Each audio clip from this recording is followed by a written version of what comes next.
Olá, quinto ano, tudo bem? Hoje nós vamos fazer o nosso vídeo de correção, tá bom? Do livro de atividades e do livro didático de vocês. Então, vamos abrir primeiro pelo livro de atividades, tá? Geografia, professora Tereza, correção do livro didático, página 31 e 32, e correção do livro de atividades, páginas 66 a 68. Livro de atividades, páginas 66 a 68. Número 5. Observe o mapa Brasil político. Em seguida, faça o que se pede. Então, percebam aqui que nós temos, o nosso mapa do Brasil, tá? Com os respectivos estados e suas capitais, tá bom? Aqui nós temos, a nossa legenda, tá? A capital estadual representada por este símbolo e a estrela representando a capital federal, tá bom? Letra A. Com lápis de cor verde claro, pinte as unidades federativas onde se localizam as capitais brasileiras, classificadas como cidades planejadas.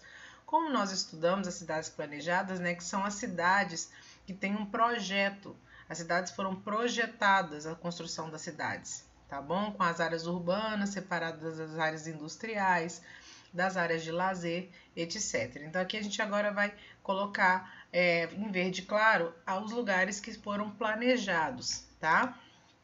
Primeiro aqui nós temos Aracaju, tá bom? No Sergipe. Depois Belo Horizonte, em Minas Gerais. Nós temos aqui a nossa capital Boa Vista, que foi projetada também no estado de Roraima. Nós temos aqui Brasília, tá bom? E também Goiás. Então, nós temos Brasília no Distrito Federal e aqui Goiânia em Goiás, tá? Nós temos aqui Palmas, no Tocantins. Temos aqui Bahia, tá bom? Salvador, Bahia. Temos aqui e temos aqui Teresina, no Piauí, tá bom? Então, aqui nós temos as nossas capitais que foram planejadas, tá, gente? Lembrando que cidades planejadas são aquelas cidades que têm um projeto de construção, tá? Elas não são cidades que surgem do nada com construções aleatórias, tudo bem? Letra B. Qual dessas capitais é chamada de capital federal? Em que unidade federativa ela se localiza? Nossa capital federal é Brasília, né, gente? E a unidade federativa é o Distrito Federal, tudo bem? Aqui, aí a próxima pergunta aqui vai ser: com um lápis de escrever, faça rachura na unidade federativa onde você mora. Então, aqui que está sendo simbolizado aqui pela seta vermelha, né? Onde nós estamos fazendo a marcação, tá bom? De onde nós moramos, capital Boa Vista, no estado de Roraima. Se a resposta for positiva, tá perguntando, nessa unidade alguma cidade planejada? Sim, justamente a capital, a nossa cidade, Boa Vista. Se a resposta for positiva, registre o nome dela. Então, Boa Vista, que é uma cidade que foi planejada. Letra D. Com base nas respostas às questões A e C, complete a legenda do mapa. Como vocês vão completar essa legenda? Percebam que aqui nós temos as capitais planejadas, temos um retângulo aqui e um outro retângulo aqui de unidade federativa onde eu moro. Vocês podem escolher a cor que vocês quiserem para representar, tá bom? Então, vocês vão colorir este retângulo com uma cor de escolha de vocês e este retângulo com outra cor da escolha de vocês. As capitais planejadas você deve colorir com essa cor que você escolheu aqui, e a unidade federativa onde mora, que é aqui em Roraima, né, Boa Vista, você vai colorir o estado de Roraima na cor que você escolheu para este retângulo, tá bom? E assim vocês vão completar esta legenda do nosso mapa político, tá bom? Na letra D, com base nas respostas às questões, nós já completamos a legenda, tá? Do mapa, façam como eu disse, da cor que quiserem. Número 6 agora. Assinale V para as afirmativas verdadeiras e F para as falsas.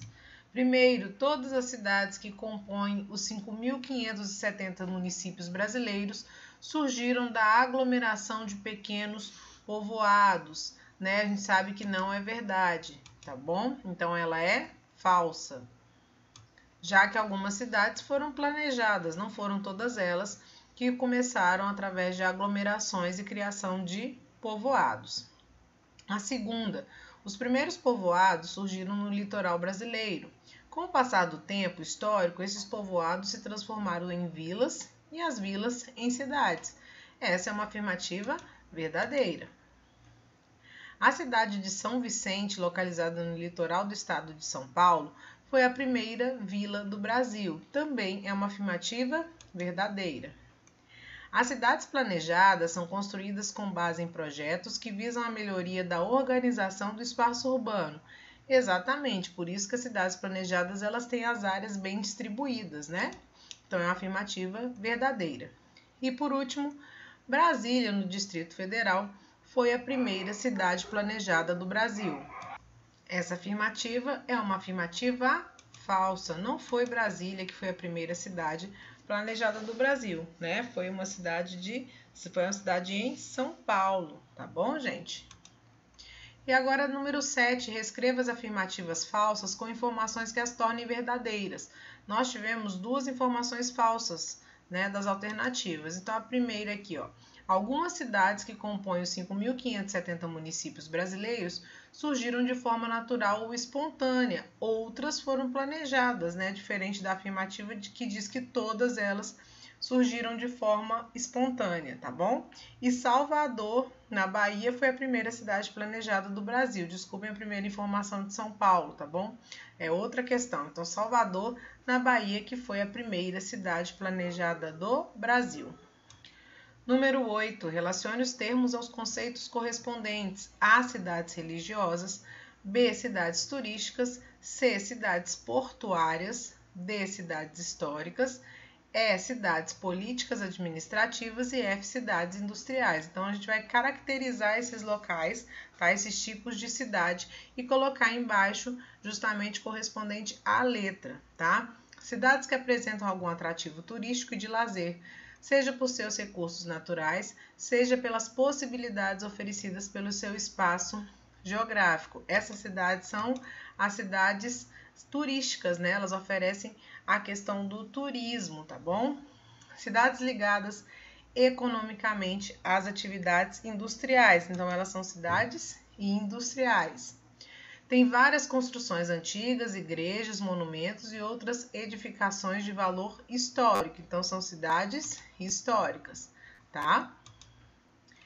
São cidades que se desenvolvem em torno de portos marítimos e suas atividades estão vinculadas à importação e exportação de produtos. Então, elas serão cidades portuárias. Cidades que se destacam por atrair fiéis de diferentes religiões, sendo então cidades religiosas.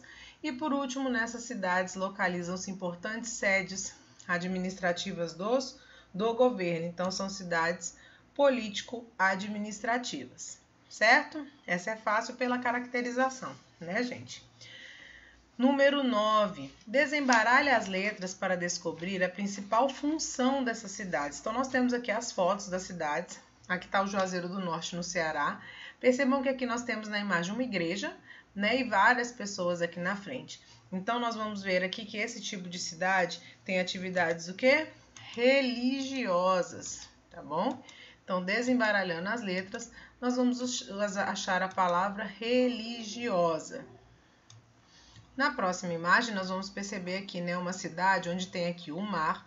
E aqui, lá no fundinho aqui, ó, dá para perceber que nós temos alguns navios encostados, né, e toda uma funcionalidade aqui em volta, né, na parte do mar aqui, ó, na beira do mar, tá? Então, essas cidades, como funciona o quê? Normalmente de chegada e saída de mercadorias através dos navios. Então, esse tipo de cidade aqui é Santos, São Paulo, é caracterizada por ser portuária. Então, aqui nós vamos achar a palavra portuária. E por último, nós temos aqui a imagem de Ouro Preto, Minas Gerais. Perceba que nós temos várias casas aqui antigas, várias construções antigas, né? Uma igreja aqui. E normalmente isso é característica de uma cidade histórica. Então, é a palavra que nós vamos encontrar aqui. Tratando-se, então, de uma cidade histórica. Agora, nós vamos passar para a correção do nosso livro didático, tá bom? Das atividades do livro didático. Então, abram na página 31 do livro didático de vocês. Lápis na mão. Com suas palavras, explique por que é comum acontecer inundações e deslizamentos nas áreas urbanas de alguns municípios brasileiros nos períodos chuvosos. Então, explique você, tá? No caderno, com suas palavras, por que na época de chuva, muitos municípios brasileiros encontram problemas de inundação e deslizamento. Vocês lembram que nós comentamos durante os nossos outros vídeos a questão do problema das construções não legalizadas, né? As construções clandestinas em áreas de risco, tá bom? Onde as pessoas fazem, né, ilegalmente a retirada da vegetação local e começam a fazer construções nas encostas, nos morros das cidades, tá bom? E isso faz com que a terra enfraqueça. Em que sentido? Né? A terra é remexida, a vegetação natural que ajuda a reter também a água não consegue mais fazer isso. E o fato de você mexer na terra faz com que a terra fique solta e na época de inundações e deslizamentos essa terra vem abaixo, não é isso? Então é um dos grandes problemas dos municípios brasileiros nesses períodos de chuva, tá? Essas áreas de construção ilegais e não planejadas. Na número 2 aqui nós temos uma tirinha, né, da Turma da Mônica, do Maurício de Souza. Muito legal aqui, fazendo uma referência justamente à diferença das cidades, né, das grandes cidades, do ar das grandes cidades e do ar do campo da área rural. Então aqui, ó, o Chico Bento falando, agora respire fundo, primo. Aí o primo dele desmaia. O que foi que aconteceu com seu primo da cidade, Chico? Não sei não. Acho que ele estranhou o ar puro, né? Infelizmente, as cidades grandes, né, as cidades mais desenvolvidas, elas sofrem bastante com o quê? Com a questão da poluição, certo? Então, a letra A. A tirinha faz alusão a um problema ambiental urbano. Que problema é esse? É justamente o problema da poluição atmosférica, né? O ar poluído que as pessoas respiram nestes locais. Letra B. Quais são as causas e as consequências desse tipo de poluição? Ela é causada pela emissão de gases poluentes e tóxicos produzidos principalmente o que, gente? Pelas indústrias, né? E veículos automotivos, que nas cidades grandes tem em grande quantidade, certo? E o ar poluído pode causar graves problemas de saúde, principalmente problemas respiratórios, tá bom? Como alergias, intoxicações, problemas respiratórios, doenças de peles e até câncer por causa do ar tóxico, né, com substâncias tóxicas. Letra C. Pesquisa em livros, revistas ou em sites da internet ações que o governo e a população podem adotar para diminuir a poluição do ar. Registre suas descobertas no caderno e responda. Entre as ações pesquisadas, quais delas são praticadas no município onde você vive? Quais dessas ações que vocês pesquisaram a gente consegue ver aqui na nossa cidade, que são implementadas na cidade? Será que aqui na cidade nós temos algum tipo, né, de plano do governo ou de uma ação da população para que diminuir a poluição do ar, né, e diminuir os problemas relacionados à urbanização? Então vocês vão pesquisar, fazer no caderno e nós vamos apresentar durante a tutoria. Tá? A próxima tutoria nossa será de revisão também, mas nós apresentaremos os resultados de vocês, tá? Da pesquisa de vocês. Façam no caderno também para que conste no momento da correção do final do bimestre, tá bom? Número 3. Leia o poema visual e responda as questões propostas. Lixo. Só que essa palavra lixo que está escrita aqui, vocês perceberam que como ela foi escrita? Qual é a composição de cada letra? Percebam que na composição de cada letra aqui, nós temos a palavra luxo, ó. Luxo, luxo, luxo, luxo, luxo, luxo, luxo, luxo, luxo, luxo, luxo, luxo. E dessa maneira, a palavra luxo sendo utilizada aqui, formou a letra L e assim fez com as demais letras, formando a palavra lixo, tá? Isso aqui é um poema visual do Augusto de Campos, tá bom? E que palavras compõem o poema? Nós vimos que as palavras que compõem o poema é lixo e luxo. Lixo é o que está escrito aqui, através das palavrinhas luxo, né, que estão compondo as letras. Espero que todos tenham percebido na hora de fazer, né, para ganhar sentido à palavra, ao poema. Letra B, como você interpreta a organização do poema relacionando as duas palavras? O que vocês acham que tem a ver essas duas palavras? Por que elas estão aí, tá bom? Gente, uma das interpretações possíveis é que tudo que pode ser considerado luxo, né, tudo que se usa para ter luxo, todo material caro que se usa para fabricar coisas caras, né, luxuosas, no final das contas elas viram lixo. São coisas, né, que se pagam caro para ter luxo, né, o luxo que se paga caríssimo, né, a gente gasta um dinheiro enorme para ter luxo, mas no final das contas todo esse luxo vai parar no lixo, tá? É uma das interpretações possíveis. Vocês vão interpretar da maneira de vocês, tá? Letra C. Você já se questionou sobre o lixo que produz com seus familiares? Que tipo de lixo é gerado durante uma semana? Que destino dão a ele? Isso aí já é uma reflexão pessoal, né? De dentro de casa mesmo. Como que vocês lidam com o lixo? Que tipo de destino vocês estão dando para o lixo? Né? Que tipo de lixo vocês estão produzindo? Tá bom? Então, vocês vão poder registrar isso também no caderno, tá? E aqui, gente, essa geografia na prática, ela vai ser utilizada como atividade avaliativa, que vai contabilizar como pontos de trabalho para vocês, tá bom? Eu coloquei ela aqui só para lembrar vocês que vocês possuem este trabalho para realizar, simples, tá? As orientações estão no roteiro de vocês. Ela não é difícil de fazer. Vocês terão que fazer o registro e apresentar para mim, ou pela tutoria, tá? Quem participa das tutorias, ou por e-mail, tá bom? Como comprovação de que ela foi feita. E como as atividades que pedem para ser em dupla ou grupo, vocês sabem que eu sempre coloco que essas atividades devem ser feitas de forma individual pelo momento em que nós estamos vivendo, tá bom? Então, aqui, ó.